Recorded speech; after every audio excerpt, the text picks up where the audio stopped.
Yo, are you ready? To put my balls on the table. What a mighty fine pair those will be. Let's go.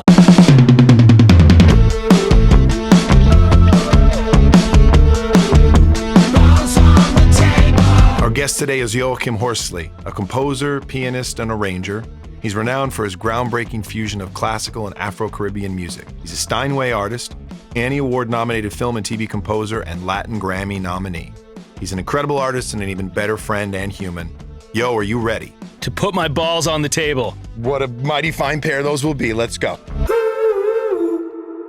My brother, how you doing? I'm doing so well. Thanks for having me, man. How are you? Thanks for coming. Yeah. Thanks for braving the slog of Los Angeles traffic. Yep, it was epic. I left 1,000 years ago. And you look. I live one block away. You look like, yep. You could have walked faster. Exactly. Congrats on the Grammy nom, man. Thank That's you. Huge. So Thank what's you. that for? It's for a piece of music called Bach's Cuban Concerto for Piano and Trace. So it's the Bach D minor piano concerto. Did you ever play that? You're a pianist, right? Yeah, but I'm not classical. Okay. Yeah. So this is like if Did you perform it? I have never performed the original. Okay. I did perform it. So I arranged the Bach piece for piano and trace. So trace, for those who don't know, it's like a Cuban guitar. It's the one you hear in Buena Vista Social Club and Right.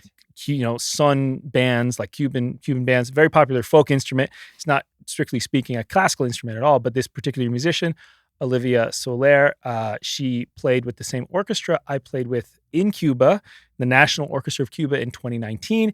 And I kind of looked her up on Instagram because it's hard to find people who are doing classical music and Cuban music because these, are totally different worlds, which is exactly why it's fun to go for there. But she's like really, really doing it. And I connected with her and she was like, oh yeah, you're the Beethoven and Havana guy.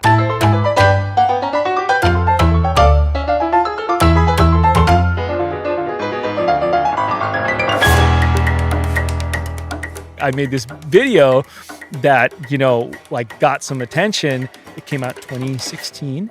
And it was basically, I took a Beethoven symphony and did it like a rumba piece. I went to Cuba because my friend from Montreal ran a drum workshop there. His name's Aldo Maza, and he's a really amazing drummer. I was in Hollywood at like 2015, and all the demos I was doing, I was like poor man's Hans Zimmer, never getting any gigs. I was so bored with the film composing thing. You kind of know what I mean, like that generic action music. Hans is amazing. Just tons of plugins. Exactly. Our listeners might not know what that is, but they're just fake. Yeah. They're synthetic versions, or not synthetic, but like Right. samples of orchestra stuff because Exactly. we don't have the money and the budgets to go into the big studios and record an orchestra. So you Exactly. can do all that stuff on a MIDI keyboard, Mhm. and that's what a lot of people do, and a lot of that stuff ends up kind of sounding Right. similar. you So know? exactly. I was basically like demoing on jobs that I didn't care about, like schlock action stuff, like that wasn't nearly as cool as what was going on in like Inception. You know what I mean? But it was all like music, like we kind of want stuff with the blah, you know what I mean? Like we've all had to write music Yeah. like that because Hans set the tone, right?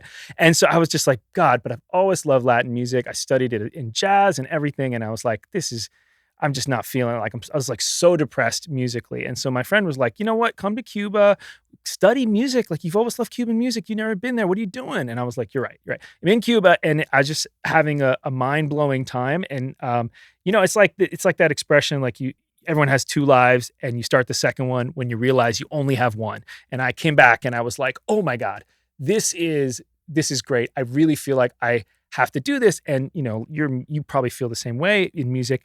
The best way to understand music is to just dive in and work on it. So I made this.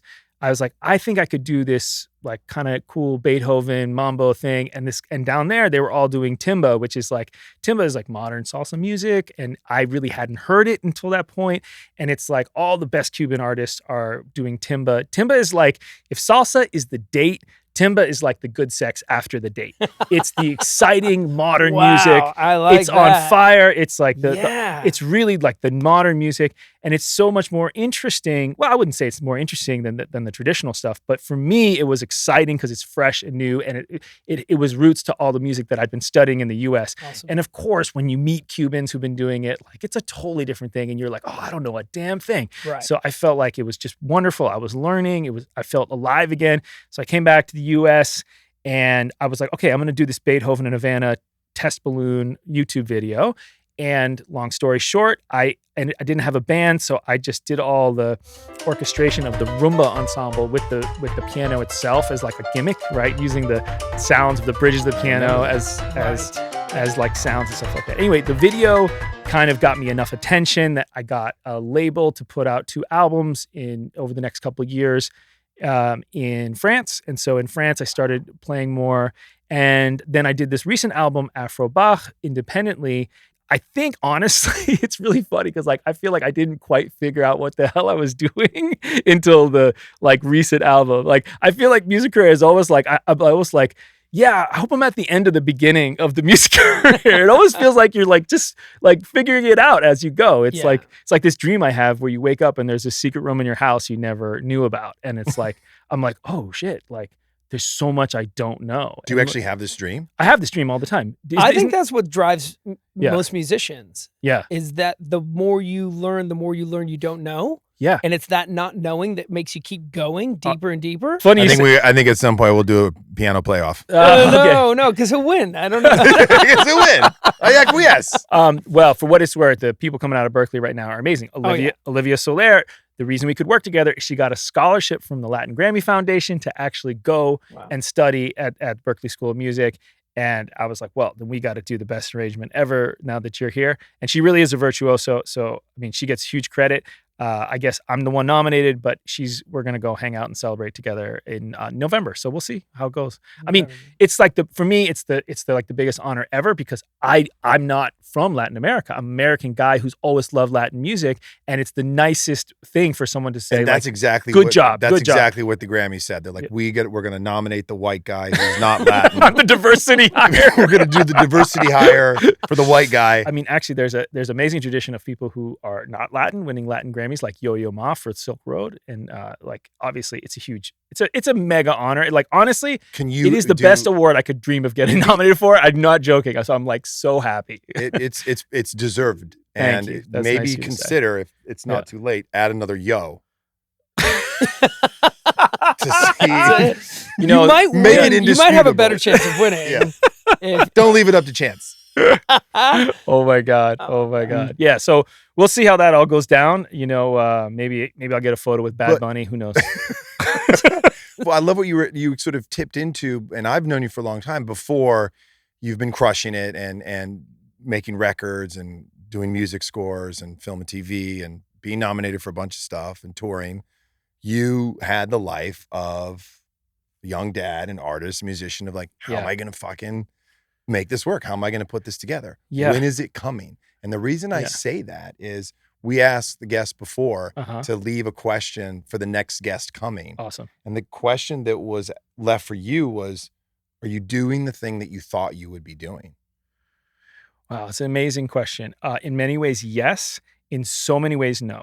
So let's say it's 50-50. I mean, I definitely wanted to be doing music. When I left college, I started a band with my brother, and my first thought was like, oh, we're going to be rock stars or something like that. And I think there was this time that I think maybe a lot of people feel, which is the thing you think is amazing actually isn't that great, because like the idea of like, I mean, I just don't think that trying to be a rock star was really what it was about for me with him. And point being is like, I had to deal with the fact that like, wait, I've always said this is what I'm going to do.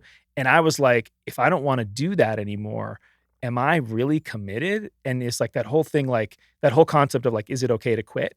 And I remember with me and my brother, like my brother and I are still very close, and he plays piano. We had a 2-piano rock band when we left college. I thought that was going to be like the career.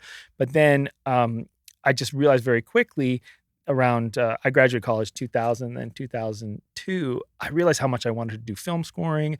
I wanted to do other adventurous things in music, and that wouldn't be possible just the way we had planned it. So I sort of stepped back from that project, and I started working as a production assistant at a jingle house in New York. And just that's when I really got into like starting to write for TV and film. And then I realized how much I loved it, and you know what we'd always done with Little Horse, we were telling stories through music, and obviously writing music for film and TV. And what's Little Horse? Oh, sorry, Little Horse was the band with my brother. Yeah. So that was we started. So And my brother went off and into the corporate world. He now is a CEO of a biotech company. And I'm, Wow. I just kind of kept going into music, and most of my career, like I was about $1 million short of being a millionaire. Like you were so broke when you're like just trying to get things going. And I remember at one point I was talking to my brother, I was like, I can't believe how long I've been doing this. Like everyone else I know is like making more money. I am super broke.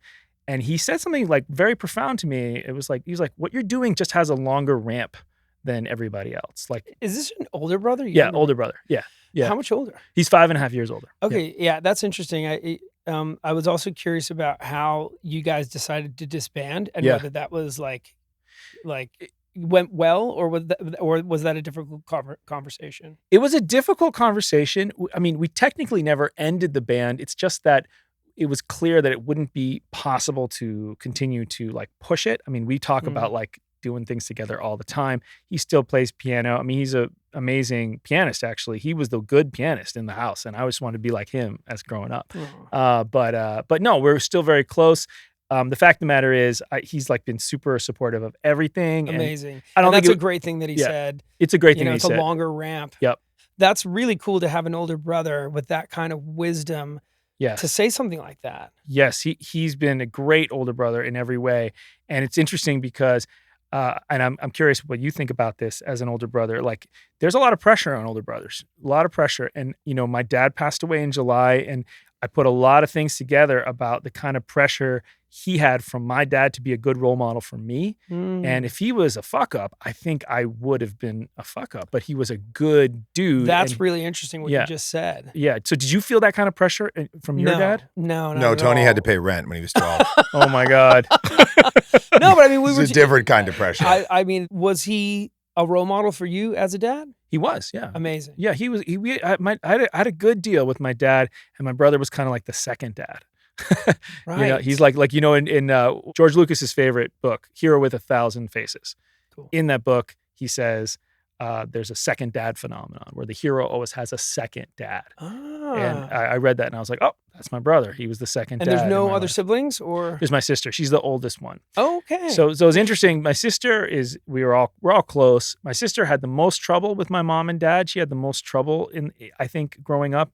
And my brother was kind of the peacemaker between my parents and my sister. He was sort of cast in a role that no kid should be cast in, and like keep peace in the family. Right. I really see that now. And he sort of kept a little bubble with me. We had our own club growing up called the Buddy Chumps Club, and we had like we were like the Masons. We had like our own number system and like all this stuff. It was amazing. I think we should start really that good club. big Just giving me ideas. Yeah, can we start the Buddy Chumps Club? Absolutely. Well, what's funny is we had this concept called the Buddy Chumps Promise. Buddy Chumps Promise is like when you're joking around and like someone's like, no, I totally just met Madonna, and you're like, no, you didn't. Like, do you Buddy Chumps promise you met Madonna? It's like, no, I was messing with you. I'm sorry. Yes. Like that was what we did. But it Awesome. became this like code for like, I need you to be honest with me on the very fundamental level. Right. And so when we both got married, we explained the concept of the Buddy Chumps Promise. It's like an extra, you will not break this promise. Like it's the most serious promise you can have, like on your own honor. You would never break the Buddy Chumps Promise. Yeah. And it was like this amazing concept that like we both took to our marriages with our wife. So like to this day, I'm like, do you Buddy Chumps promise that like Hilarious. this shirt is This not is garbage? And then you're not just being nice to one me. of your wives walks by and like, what the fuck are you talking about? What is this code, this Buddy Chumps Promise? Yeah. We need to talk. So this is interesting. So it's sort of kind of like the two dads in a way. Yeah, And you really look up to your brother. I do. You look up to your dad. I do. You're really lucky, man. I'm very That's lucky. super I'm very cool. lucky. Now, these are not perfect people. They No. wouldn't say they're perfect Right. people. We all make mistakes. For all the things, I mean, I got a good shake on a brother and a dad, for sure. Awesome. For sure. Really good. We can run around in this life in 2025 and be like, okay, boomer this, okay, boomer that. Like the housing prices were like, would you pay $5 for your house growing up? Totally, man. And like Yeah. that is real. But there's two things that my dad's generation went through that we don't have to deal with. One, he was in war in Vietnam. There was a draft. He was the last generation of the draft. And the saddest thing to me is that he survived Vietnam, but when he was sick in his later part of his life, he died of Lewy body Parkinson's. And he was exposed to Agent Orange in Vietnam. So it still killed him like decades later because the Parkinson's is connected to the Agent Orange. Wow. So I'm like, Oh that my is so God. dark, man. Like, I didn't have to go to war for this country like Right. he did. Now, obviously, there's a volunteer military, and that's amazing, but there's no draft. So, like, people don't have to make that kind of sacrifice necessarily to live in this country.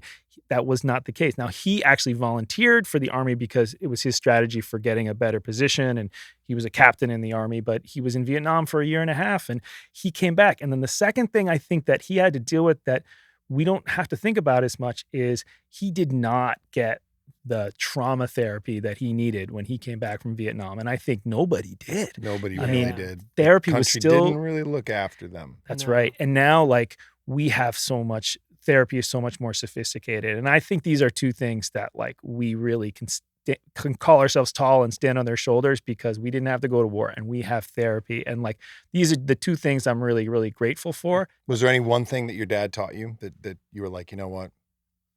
That I'll never forget that, Dad. That was taught you unintentionally, like, I'm never going to do that, Dad. Yeah. He taught me to push a little further. He taught me to push a little further than I was comfortable. And he really understood that you grow when you push yourself out of your own comfort zone. And I think my interest in Caribbean and African music came because he was like, if you are interested in that, like, you got to push yourself, you got to go further. And, when I told him, like, maybe I'll go to Cuba, and he was like, go. When I was living in Boston after college, and he was like, what are you doing here? Like, you're not gonna have a music career in Boston. Like, get the hell out of here. And he was like, go, got to push yourself. As a human being, you have to push yourself, because if you get stuck and just keep doing the same thing, your peers, your family, your partners are going to pass you. Right. And what happens there is you become disconnected. Right. Your kids outgrow you. Your wife or your husband outgrow you. I can't believe how much of our life is dictated by fear. You're not A even lot. know so much of it. And it's so much you're like, it's like, what am I afraid of? And it seems to be that almost all the time, the thing you're afraid of is actually the thing you have to do or you will not be happy. So, And it's not, it's like, ideally, it's not that scary. We were the thing talking that you're about this afraid of. It's Yeah. not really just that. earlier today, and one thing I try to tell my kids, I try to give them these little nuggets of wisdom now Yeah. because Yeah. I feel like my parents really did that, and I see a lot of other dads who have, like, imparted this wisdom Mhm. throughout their lives. And one thing I just tell them is, like, worrying is a waste of time Mhm. because it's based around fear. yeah. That's Yeah. You have to put your energy on that thing you want to happen. yeah. Otherwise you're like looking over the cliff while you're on the bicycle. and you're going to So just go over. speaking of what's taking up your energy these days, like in a good and bad way? Okay. Where do you have to put most of it? That's a great question. I would say that I'm carefully trying to make sure that my family and my work is balanced more than ever. I used to feel like balancing those things was an impossible task, and I had to, like, take turns who I was going to disappoint, but it's been hard. I mean, we had a very hard year. We had a kid with a lot of trouble and a lot of mental health things going on, and it ended up really stressing our marriage in a way that, I mean, I think it's safe to say it could have broken, like, this past year. This was the hardest year of my life. It was the most wild year in many ways. I would say that balancing my family and my professional life, and, like, that is the thing that I think most about is being okay with my choices and, not trying to make everybody happy, but just doing what I think is right. Like having more of a leadership mentality, like, okay, this is what I think is right. Maybe I'll disappoint my wife a little bit because I won't be available, or maybe I'll not quite be able to make that, tournament for the kids this one time, but they'll understand. But also, like, in the balance, we have to make sacrifices as a parent. Like, you can't be everything. Do you feel yeah. that what you just said is understood by the rest of your family? That is a nice question. I do. I mean, not to be cryptic, I think that it is understood by my family. We've been through, like, a particular crisis in my house. We have my youngest is a trans kid, Mhm. and this is been super eye-opening for me. And she is 14, and when she hit puberty, basically, she had a nervous breakdown, and she really discovered that she was not just whimsically wearing the dresses, like, she really felt female. Yeah. And we had to sort of discover it. And my oldest had to discover it too and be kind of in that. And I've had a lot of therapy and help and understanding. And this is one of those things where, when you're not in the world and when you start to get into that, you understand it. So like we kind of went through this together. It was some really tough times. I mean, she was truly having a crisis, and we actually got through it all together.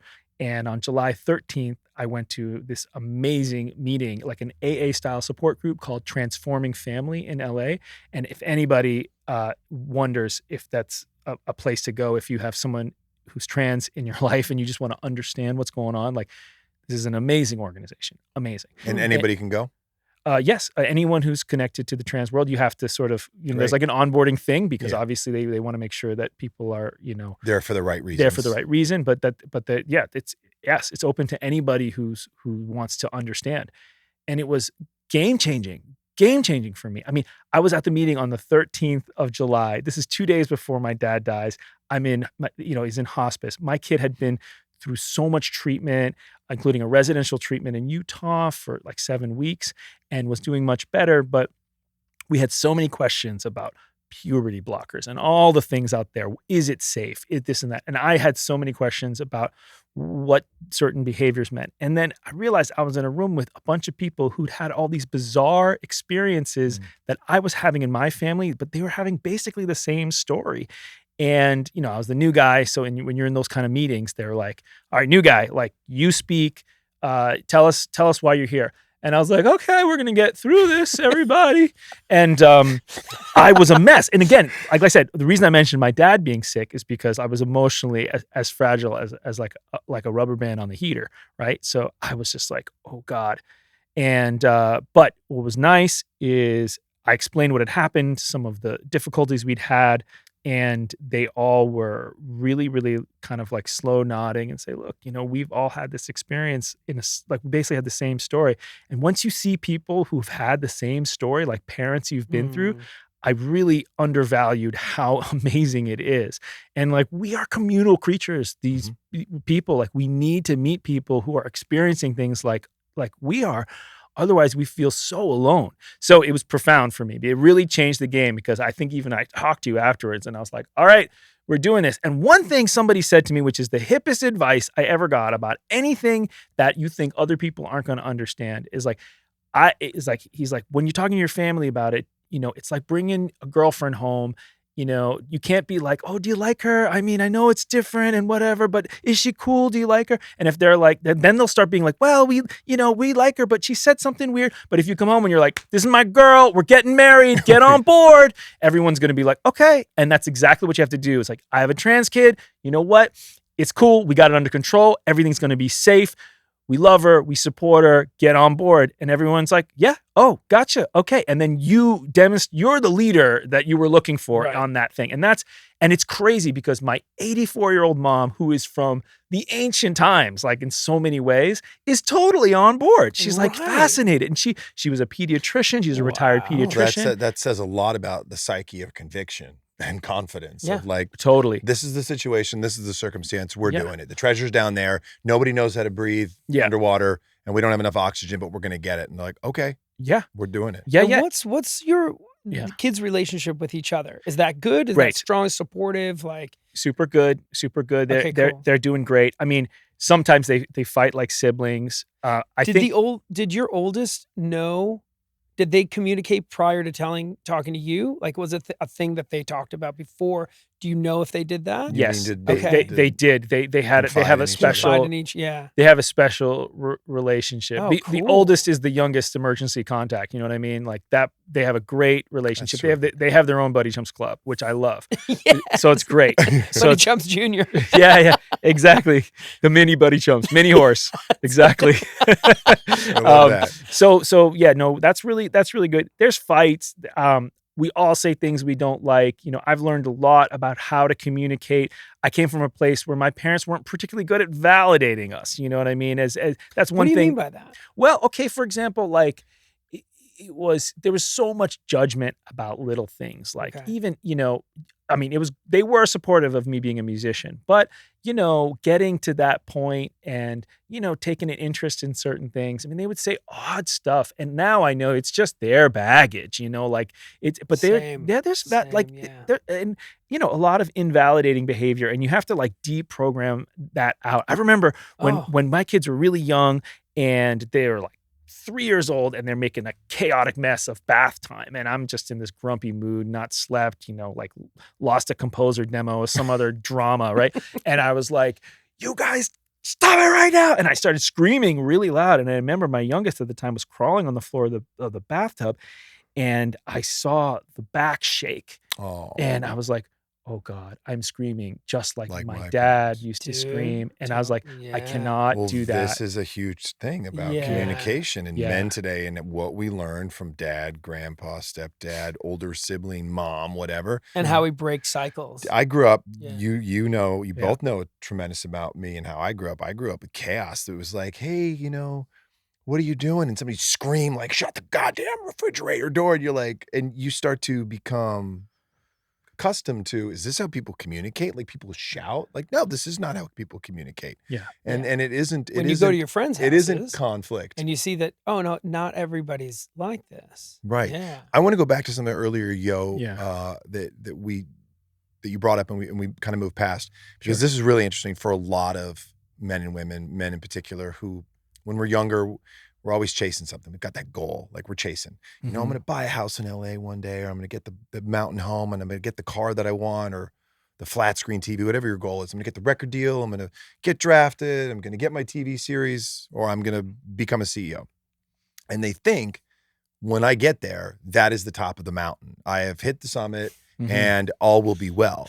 But Yeah. what they don't realize is, yes, that very well could happen. And then there is so much more shit simultaneously Right. that happens. And I say that because in the year where your music was taken off, you're running that show musically, you get the nominations, multiple nominations. What's the show so we can? The TV show. Yeah. I write the music for Big City Greens on the Disney Channel. Yeah. Check it out, Amazing. everybody. And then the Latin Grammy for the record. Yeah.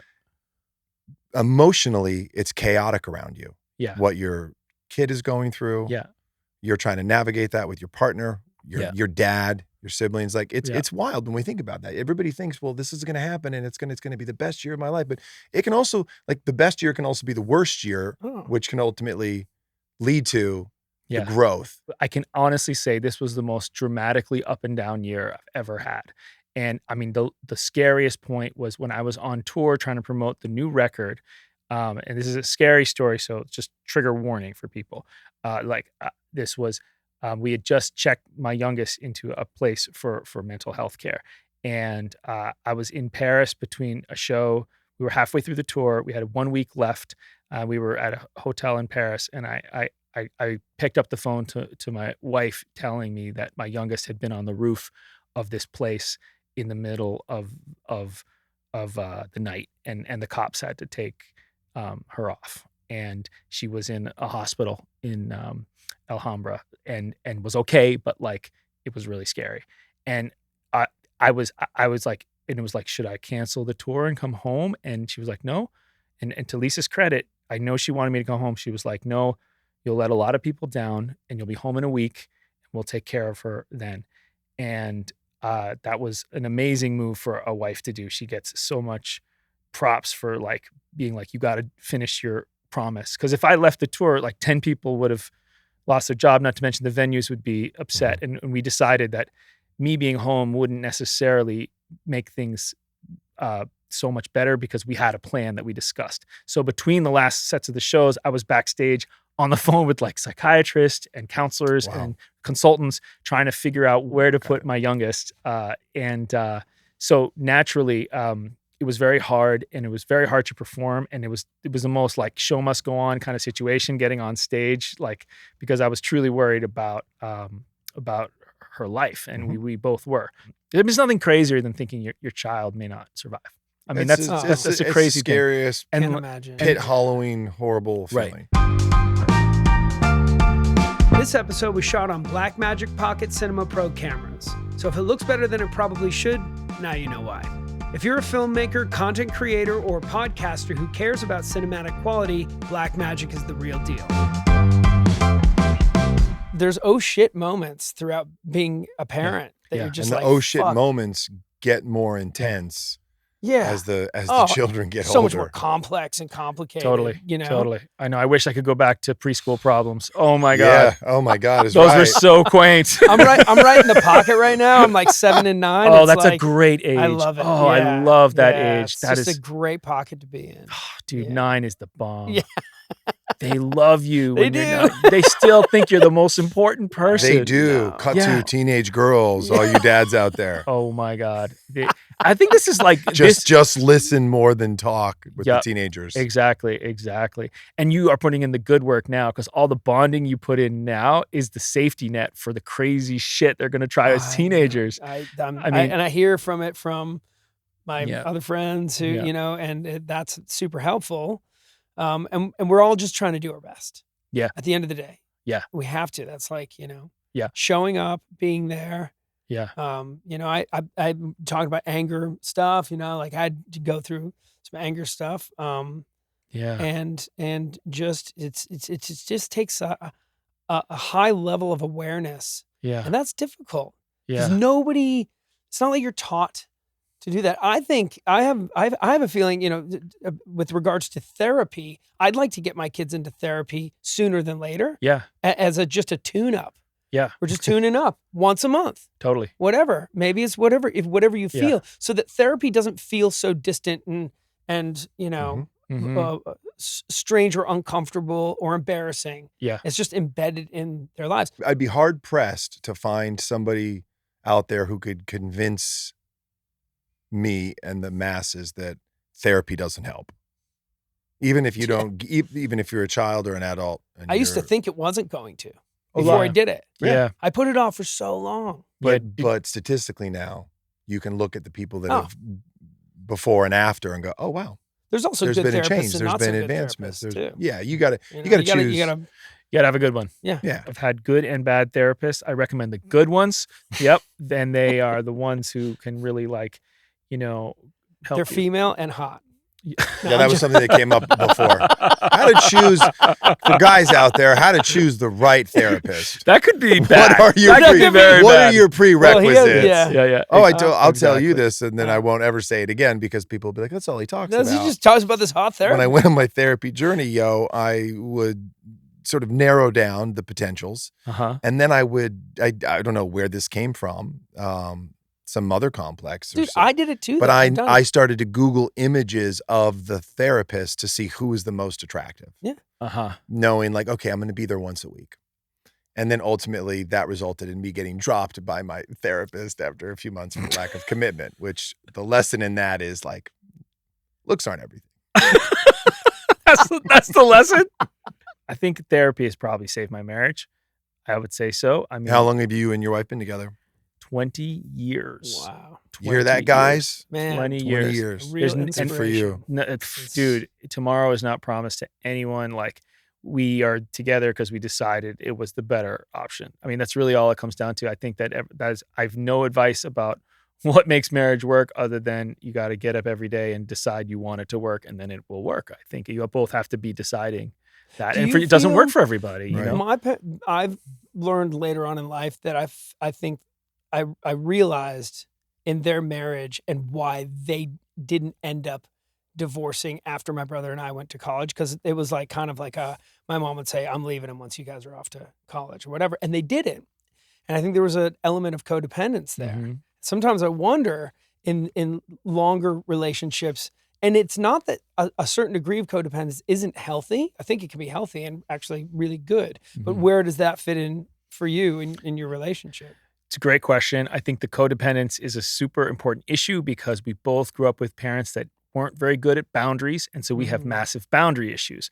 Like there's a lot of narcissism in both our families. So there's like a lot of like, I think my wife is a great caretaker. She gets into this thing where she gives too much of herself. She gets exhausted and resentful.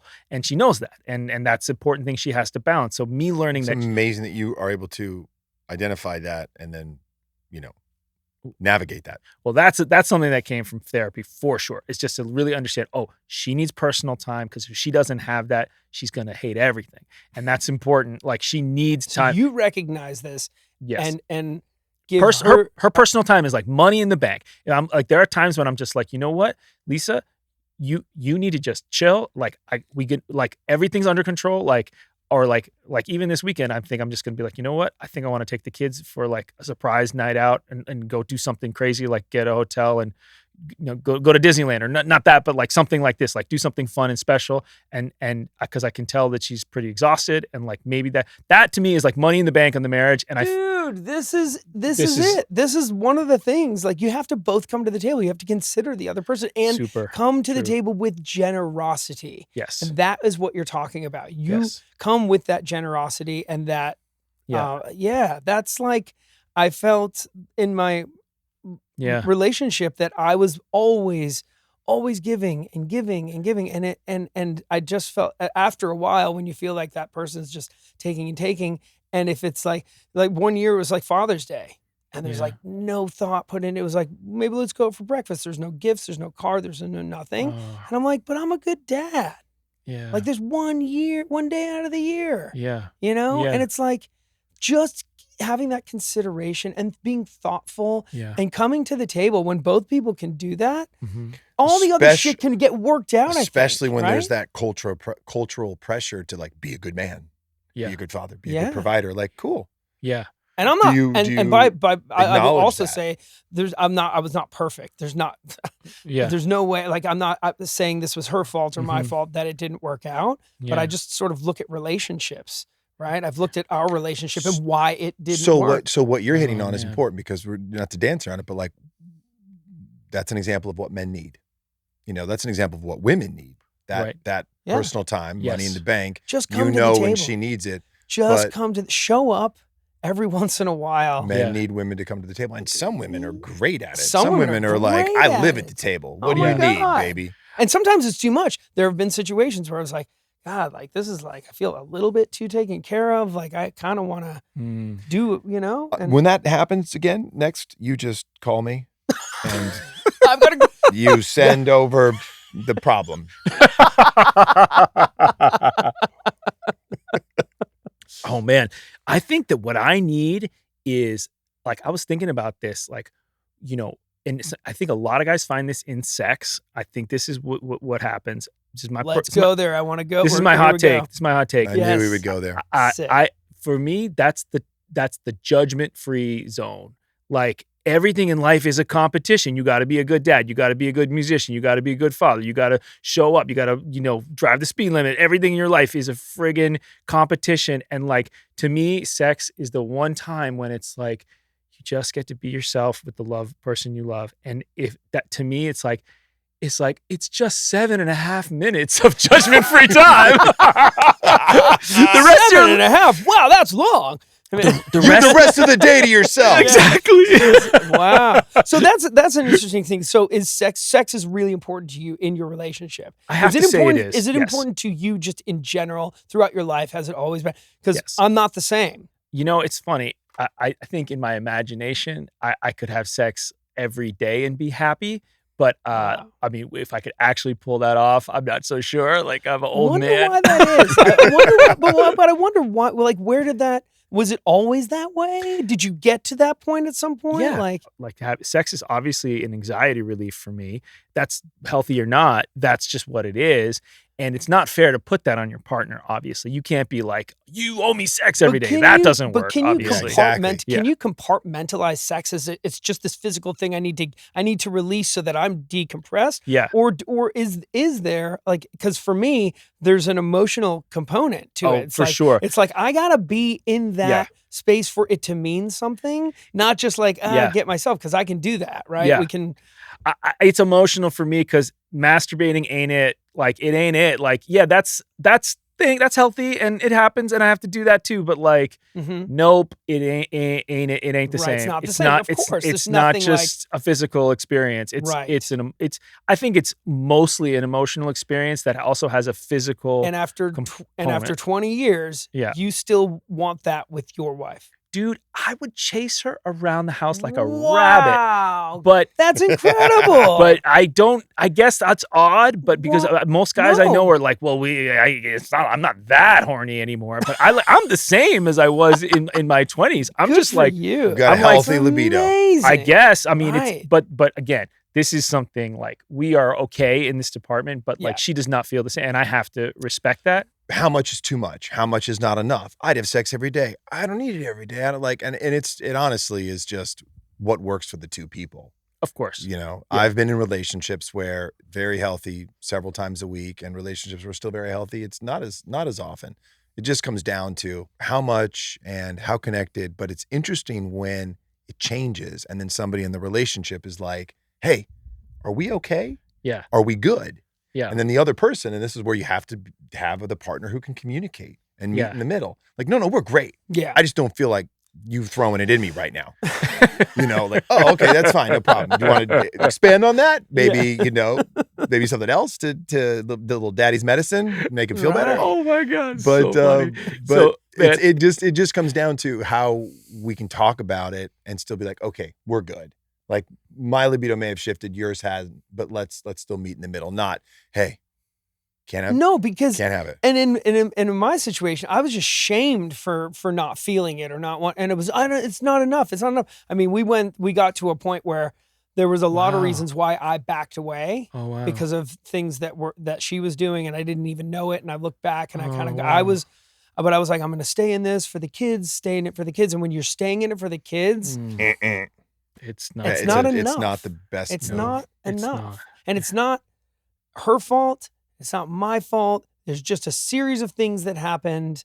And we also we moved into stuff really quickly. I don't know about you, but like for me, we were together a month and then we moved into with each other. And then we were Yeah. engaged in like 10 months later. Oh, that's and then very had a kid really fast. quick. Wow. Yeah. So I look at other people and I'm like, okay, people who have had like a year or two of just like, hey, let's just courtship live and together getting to and know chill somebody. and not have kids and Yeah. and then go and get married and do that. Those tend to be the relationships that last longer because you've had a chance to go, God, she's fucking messy. She doesn't Yeah. clean up. This is what I'm gonna be dealing with her in 20 fucking years. Or, do you both come to, I mean, cleaning is a whole thing for me that wasn't something that I even cared about until I had kids. And then I want things to be Interesting. organized, and and then I get blamed for having OCD, and you're crazy, Well, and blah blah blah. And that's like what's after the sex. Yeah. Like what will men put up with putting up with? Yeah. Like, what are we okay Yeah. putting up with? We're okay with putting up with a lot. It's so interesting what you're saying because do you think? I mean, I think it's great to take a lot of time to get to know somebody. Do you think there's anybody who looks back and is really like, nope, rush it, like get into it quick, like if you fall, it's love at first sight, and that's all you need to know. Like, I don't think that is. No, but like- interestingly, we were at an age. She was at an age. She was 31, 32, Uh-huh. and it's kind of and like I was 33, 34. Yeah. And I was thinking, I want kids, and I don't want to be an older dad. I want to be, I Yeah. want to Regular age dad. get going on this. So when I was meeting girls, I was like, you want to have kids? I mean, not right now, but like, is that something you're interested in? And if they were like, no, I don't want to have kids at all. I was just like, okay, then I'm not gonna, that's something that I wanted. And from a biological standpoint for women, their clocks are ticking. Yeah. And as soon as you get to like, what is it, 34 or 35, it's a geriatric pregnancy, which is a I know. ridiculous, This is a so ridiculous insulting. term, but it's like it gets more, it's so I insulting. mean, hey, Rod Stewart and Yo. Jack Nicholson I'm can still like- have babies at 104, but you're I'm at fucking Cedar Sinai. I'm You're like, past your dude, time. she's a young, beautiful woman. I know. Like, there's not like 35. That's just so. geriatric. pretty Can we crazy. come up with a different fucking Yeah. word for this out of respect for? It's well, awful. and Beautiful that's women. that's a shameful way to address women in our culture. Totally. Right? It is. Instead of like We your can- clock is ticking, There and can now be. what are you going to do we about can it? use better. We can articulate this better with Yes. more respect. Yes. But what it should we is- say instead of geriatric? Maybe just like MILF. Your MILF level now. You've advanced to MILF round. Your MILF round. This is a MILF pregnancy. That's I think we got to pass it by the United Board of Feminists, see if they enjoy this term. Jeez. Can I just say, for the record, not that I'm trying to like suck up to the ladies of the world, but like But I'm gonna do it. Anyway. But I'm gonna do it anyway. Here we go. This is my suck up to this is my hot take. Gray hair is not a bad thing. No. Like gray hair can be hot. Wrinkles Don't feel like you can be hot too. The beauty industrial complex has got to chill with the dyeing of hair. I do not mind gray hair. Like I think it can be super sexy. Now, it's obviously like it depends. It has to be well maintained hair, but like gray So hair. now there's Oh, okay. No, So well, I'm not saying I don't think with these stipulations. No. I mean, I'm trying to say like everyone likes someone who takes care of themselves. But like the idea of hiding gray hairs to me is like a metaphor for a very sad thing because it's like women are still beautiful going into their later ages, and I do not think gray hair. I've never met a guy who's been like, yeah, she's beautiful, but I saw some grays and I'm just not interested. Like, who says that? But there are women who Right. do their makeup really well, and it's subtle, and it's nice, and it's easy, and it's not over the top. Right. And the ones who really go over the top, you're like, yo, what? That fucking hot red lip is just not. you're hitting on something that is something I want to quickly talk about that's been bothering me because as a dad to a teenage daughter, this whole 12 to 16-year-old generation, it's like, did the memo go out of who can wear the most makeup possible? Oh, And so I have much. I thought, and I won't die on this hill anymore with my daughter, about like, you're not going out of the house in that, are you? And then it's like, you know what? I'm going to put more makeup on, old man. Fuck you. Just call me an Uber. Like, this is where we've gotten to. I used to change your diaper and we would watch Disney films Now together. you got to go. Those shorts aren't short enough. Yeah. Get back in there and put the daisy. That's exactly right. That's not revealing enough. Yeah. But it's a process of growing up, of going out into the world. I understand it. I've accepted it.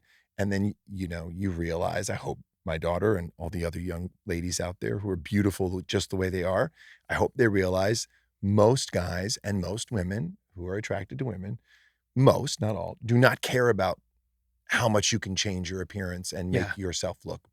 Just be you. Be beautiful. You be comfortable. Less is more for me. Yeah. I'm just Less is more for me too. and you can tell when they really try, and you're like, okay, it's also flattering, So you kind of go, okay, but there's a balance. Men don't notice a lot of things that women notice about other women. Because we're not looking at what our friends fucking wear and what women wear and all that kind of stuff. It's like, you look great. Yeah. And it's like, if that feedback's not enough, well, maybe you should try this. It's like, that's not me. Like, I don't have an eye for women's fashion. No, and but makeup women, there's a bigger onus on women in the world and how they look and how they present. And that's something so much pressure on women. That's a pressure that I don't understand. Too much. Way too much. But it is too much. Do you think it's like with music, it's like you can produce it, but if it's dishonest, people can tell. I think it's like that with women getting themselves prettied up. It's like, you can put on makeup, sure, but if it just looks so phony, it's not attractive. And I think that's maybe why I think gray hairs are kind of cool. Because I'm like, that's real. You're real. I want the real thing. I'm not saying I want you farting all night. Don't get the wrong idea. But I'm saying I want the real you. Like, there's manners, but there's the real you. You know what I'm saying? You said I could go gray, and now I'm never looking back. Man, I opened up Pandora's box. So is it, hold them in or let her rip in your house? Dude, it's definitely let her rip. It's definitely rip. It's let her rip with the doorknob game. Someone's got to grab a doorknob. Someone's going to get bruised. You know what I've started doing? When I'm watching a movie with my kids, when we have movie nights, which is like the best thing ever. Yeah. And like one of them starts farting. I'm like, no, go to the plant. You got to go to the plant. The plant? You make him go to the So plant. you got to go over, stand at the plant, do the fart, come back. Out of respect, man. I'm not saying don't do it. Go to the plant. Yeah. You go ruin the plant's day. Yeah. Meanwhile, the plants in your house are like, I fucking hate living here. We get farted on all day long by his kids. I think there's got to be some boundaries. Just definitely poop with the door shut. That's for sure. I believe that women are sitting on toilets way longer than they should. That was an excuse to like go to the bathroom and not come out for 45 fucking minutes. Oh, just wait till your daughter's my a teenager. mother-in-law has what she calls office time, where the iPad comes in and she's playing Scrabble word thing, on there in the on toilet. the fucking toilet. I'm like, there are more comfortable places to sit. By the way, I sat on that toilet seat. It's not that comfortable. And it's all. Well, you don't know. I invest in good, comfortable toilet seats, and maybe that's the problem. We need uncomfortable toilet seats so that women to expedite toilet time. I'm just like, get it going. I don't Yeah. even. I'm trying not to even bring my phone in there anymore myself because I'm like, I don't want to sit here. What Yeah. what I notice now, my daughter and her friends are definitely in the bathroom a long time, but I noticed these like, how long have you been in the shower? And isn't this like shower number? Is this number 2 or number 3? Boys are worse because they're like incessant masturbators. Yes. Right. And Yes. that's the safe spot. Sock on the door or exactly. go into the shower. What's the cleanup like? I don't remember. I was a boarding school kid, so Yeah. masturbation was like a luxury. You had like Yeah. 4.5 minutes, one day a week Wow. when you wouldn't get walked in on. Oh my So it was God, like yeah. find whatever, Yeah. Yeah. Men's Health magazine that had a picture of 4 girls in it and make it happen. Side boob on Yeah. Sports Illustrated was the best you could get. Yeah, it was side Exactly. boob, perfect. Oh, you kids, you're sophisticated porn. Dude, You don't know how good you've got My it. brother and I used to go into Sears and rip off the bra tags, and that was our porn. Come on. Yeah. Raw tags? Bra tags when we were early Did teenagers. they have illustrations on them? just illustrations. Yeah, we would pull Holy off the bra tags and we'd moly. have collections of them. Jeez. And that, yeah. This explains a lot. That's wild. I'd never heard of that. That's amazing. Yeah. I thought you were pulling the tags off for like size Because it had fetish. pictures of I'm women like, I'm into Yeah. A on it, today, and I and was I'm like, into oh D my tonight. God, and I can almost see your nipple. But then I I don't know. remember, Man, I your remember sons have been detained. What I for? would Destroying borrow bras. Playboys from friends of mine because I couldn't get it myself, and there was nothing around the house. My dad wasn't like that. I mean, then I remember on my 18th birthday, I was with one of my best guy friends and one of my best girlfriends, a friend who was a girl. Mm-hmm. And they were like, all right, go into the 7-Eleven and ask for 2 swanks and a Playgirl. Whoa. Whoa. And a pack of cigarettes. So I did. And I remember, so swank was like really dirty, like open legs and seeing everything like that. Yeah. And I remember I had never seen the female genitalia displayed like that. Wow. And I remember being a bit confronted because now you're seeing a lot of different ones. Playboy's very tasteful. Yeah. But it's a part. We were talking about this the other day. Like when you're a kid, there's that first entree into porn. Yeah. Right. Did a brother show it to you? Friends, nudie mags? Did you get online at a friend's house after school? Like what happened? And I'm always fascinated by that. And then as you get older, it's like, hey, young guys out there, take it easy on the fucking porn because women are not into that so much. And I don't know about men and men relationships, but I would imagine they're not as into it either because it desensitizes and stimulates the real thing when the real thing shows up. Scott Galloway talks to this point where young men need to get out of the house more. Start going out, meeting people, drinking with your friends, meeting girls, doing that. But porn, we didn't talk about this with our last guest, but porn is a huge problem. It's not just social media. It's not just video games. It's getting better and better. Porn? Yeah. Yeah, I mean, porn is, well, look, like you said, you and your brother were ripping off bra tags. I was hiding in the communal bathroom at a boarding school, and I don't know what you were doing, yo, but I was lucky to find some random pages ripped out of a porn one day. It was like finding gold if you're like, I remember in the new I'm world. going into Blockbuster and like, where's the kind of adult section? Right. Praying for Bush on late night Cinemax. Right. I remember what they used to have these like pay. Oh my God, I can't believe this. They used to have these like numbers you could call. They were like phone sex, and Blockbuster Video had a courtesy phone where you could call home and be like, hey, are we going to rent ET? But also, I remember calling one of these dirty numbers like in Blockbuster just to like listen to some woman talk dirty to some other guy. Yeah. It was the weirdest Dude, thing. we used to call them from the payphone in middle school at the school. Oh my God. We would call the 1-800 wet this or that. So here's the deal, right? 1-900. 1-900. Yes, it was a 1-900. The 900 number. No, it was totally So 1-900. if we had access then to what younger guys have today, we probably would have been just as scoundrelish. Oh my God. So of course, because you're a kid, that's all you're thinking about. It's so important with everything, social media, technology, porn, everything, to exercise some degree of portion control. And Indeed. I think that a lot of people have trouble. I do. Yeah. I've gotten rid of social media. Oh, good. And what it did was I felt in a way, once I was not going for it and like missing it so much, I was starting to get more productive. And I go, oh, I'm fucking leveling up right now. You sure are. Against everyone else who's not doing that.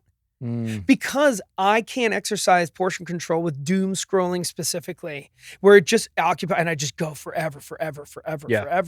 So I just took it out. I have self-discipline is a hard thing to do, but if you can this is do why it, your trips to the toilet are so fast. they are. But by the way, that's actually really, really unhealthy with this whole, I don't know if you guys see this with men now, young men in their 40s and 30s are getting colon cancer and all kinds of issues. You're not supposed to sit on the toilet very long. Those really? days of like, and I'm going to read a script now, or I'm going to scroll and send some emails. It's not healthy for you. Oh, okay. Right. Yeah. All right. No, Get in and get out. Good get to know. in, get Not out. to mention get into your day. Dr. Like don't Hart. just Dr. Hart. Oh, listen, I was Dr. Disappointment Hart when I told the family, I'm like, I'm not going to be a doctor. I'm not going to go to medical school. Oh no. I'm going to go fuck around in New York now and find out and see what happens. And they were like, you let yourself down, Evan. Oh, come on. No, you're doing great, man. All right, yo, we're going to do a little part we call quickies now. Questions that are yes or no's and 1 or 2 or short word answers. Great. You got it. First one, have you ever had unprotected sex? Yes. That's not a question. I was like, but I I just just kind of, did you just wing that? Because that sounds like a question that I don't know who would ask. That like one- a Disney character that just one's- asked that. well, because he works on a Disney show. Oh, All right. okay. Fair play. What's harder, saying I'm sorry or I need help? I need help. That's harder. No explanation. Yes or no's? Yes or no's and 1 or 2 word answers. I need help is harder, but it's more rewarding. Biggest pet peeve that women do. Criticize other women thinking it'll elevate themselves. Constantly saying, can we talk? Yeah, that's annoying. All that hair on the side of the shower that they don't move, that they don't just take and put in the trash, that it just like collects on the tiles. Amen. And you have long, beautiful Totally. locks, so you I can take comment care of on that this. Favorite sexual position? As far away from me as possible, she says. Favorite sexual position? Dude, let's go 69.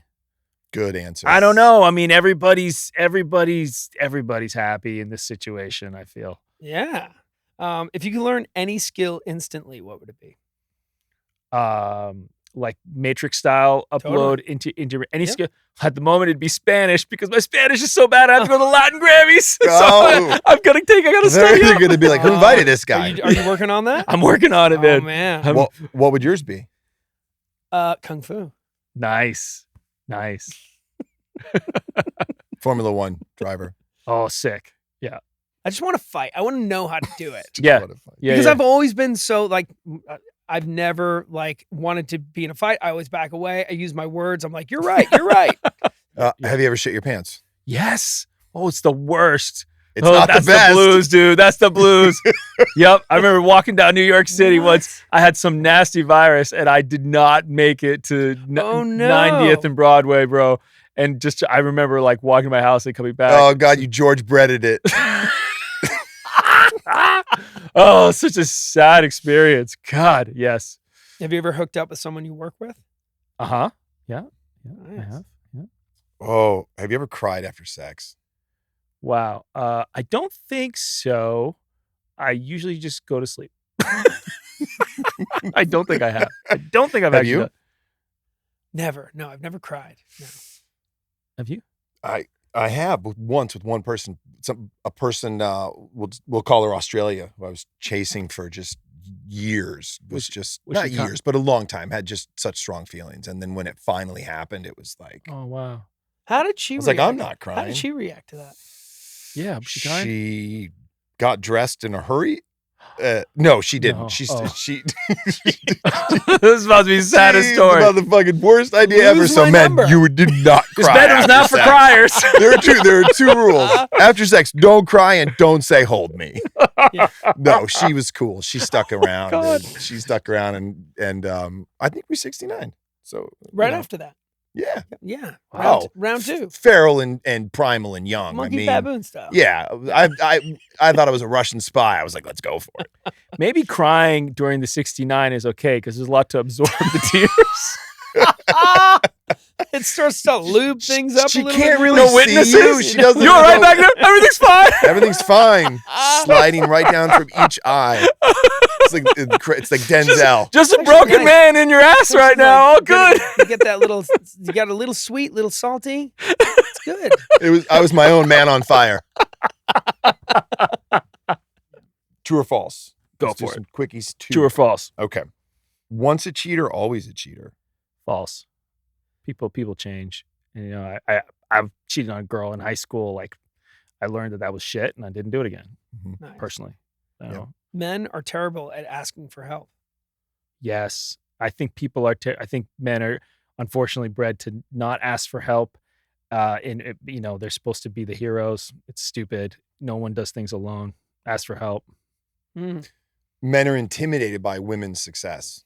I think it happens. I think it's true. I think it has to do with, you know, your own self-consciousness. And it sucks when you're broke and she has money, but that's not their problem.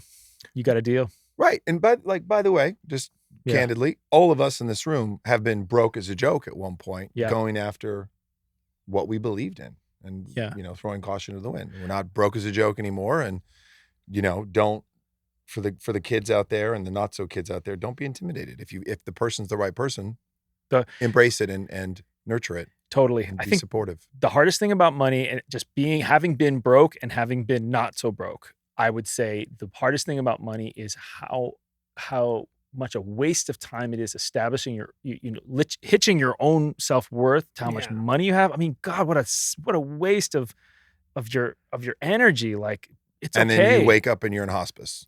Yeah, exactly. Yeah. Spend your whole life like just I'll be happy when I get money. Oh my God, what a waste of it. And you won't be happy when you get that car, and you won't be happy Yeah. when you like. It lasts a short little while.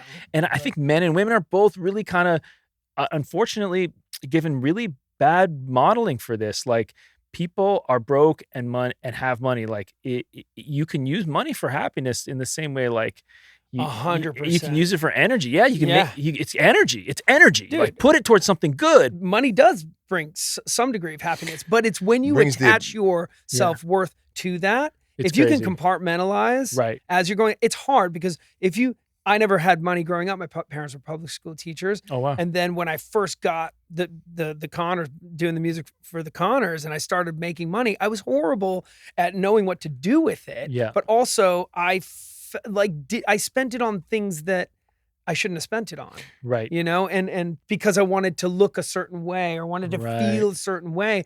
And it took a long time. And also because I was the main breadwinner, I was asserting more dominance in the relationship and control because I had that, and I wasn't aware of it until it was brought to my attention with a couples therapist. Yeah, I think we all get bad advice on this because people use money to control other people all the time. And like, I think it's really so messed up. I mean, we kind of say it out loud. It's like, oh, no one should control anybody with money, but it doesn't happen like some evil villain on a mountain. It happens in these small micro ways. And like, Yes. we're all like dealing with this. And I was so self-conscious when I was broke as a joke. And you know, my wife came from a wealthy family. She had some of her own money when she came to the marriage. So that's how we survived when I was like making $6, you know, like nothing. Wow. And thank goodness. And so when I started to, you know, have a show that was successful and the royalties were good, the formula totally inverted in my household. And we had to work on a lot. Right. There's a dynamic shift. Everybody's different in what they prefer in that. For me, what I've always found unattractive is a woman who says, I don't know about that stuff. Like, I just don't know. It's so much more attractive to me to somebody like, well, nobody knows anything until they actually start to figure it out. Right. And there's so much more power and respect and independence in, we have our money together. We have our own money. I know how to manage and help you grow it. You know how to manage and help grow it, not just leaving it all up to the cultural expectation of the man is supposed to do that. Well, okay. I know a lot of amazing, successful women who are like, fuck that. I'm taking my money and I'm going to invest it my way and I'm going to be the champion of my own destiny. And they've done awesome. Yeah. And good for them. Yeah. I think money can make people really anxious and nervous. And I think you have to be honest about what your relationship is. My daughter asked me, she's like, Dad, are we rich? And I was like, oh, well, I mean, it's a great question. Yeah. I think to some people, yes. To others, no. I mean, you have some friends whose parents make way more money than me and have more and all that. But it's Can Vienna come hang out? Because Charlie's like, Dad, why are we poor? Oh And I'm my like, God. we're not poor. But I want to end with a couple questions for you, my friend. What do you think men really need right now? I do think they need peace in the home. That thing where I find like it's really I need to find more time besides the 7.5 minutes of sex without judgment. That's crazy. I should have judgment-free zone all the time. I think that's what men want. They want someone who they don't have to compete in front of. They want someone they can be themselves with. what do you think they need?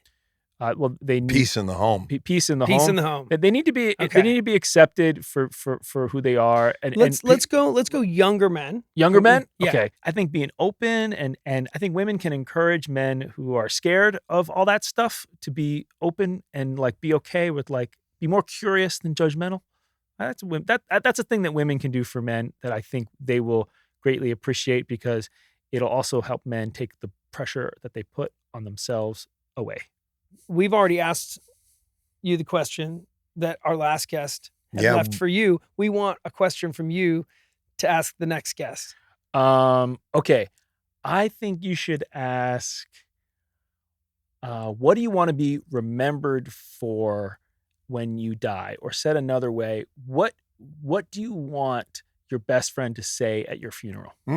Nice. Love that. Well, the only thing that I wish we had was more time. Me too. Yo, this has been amazing. It's been a pleasure. You guys are awesome. Thank you so much. Thank you so Thank you much. for putting your balls on the table. You Yeah. can take them back now. Yeah, anytime. I feel like we They're did in needed. this one. Oh, yeah. We put the balls on the table. Yeah. We'll put the balls in the sack all over the table. And congrats again on the Grammy nom, man. Thank you. Amazing. I really appreciate that. Yeah. Thanks. And congrats It's to you a and huge honor. congrats to you on all So- your success. We're going to talk more about music another time, I hope. We'll Yeah. jam too. Yeah. That's why you we're got ending it. it. I That's love why it. we're ending this early Yeah. so you guys can jam. Thanks so much to our guests and our listeners for today's show, which was recorded at Mary Pickford Film Studios. This episode was produced by J.K. De Silva. Ignacio Gonzalez sound engineered, and Spencer Rollins shot it. Dean Gonzalez edited and co-produced it. Special thanks and shout out to Brandon Morgan and Jason Brahms. Original music all done by Antonio Bellivo. That's Tony's fancy name. Make sure to follow and subscribe to Balls on the Table on your favorite podcast platform. And drop us a line at ballsonthetable.com. We'll be back soon to talk about all the things men need and what Tony and I want to talk about.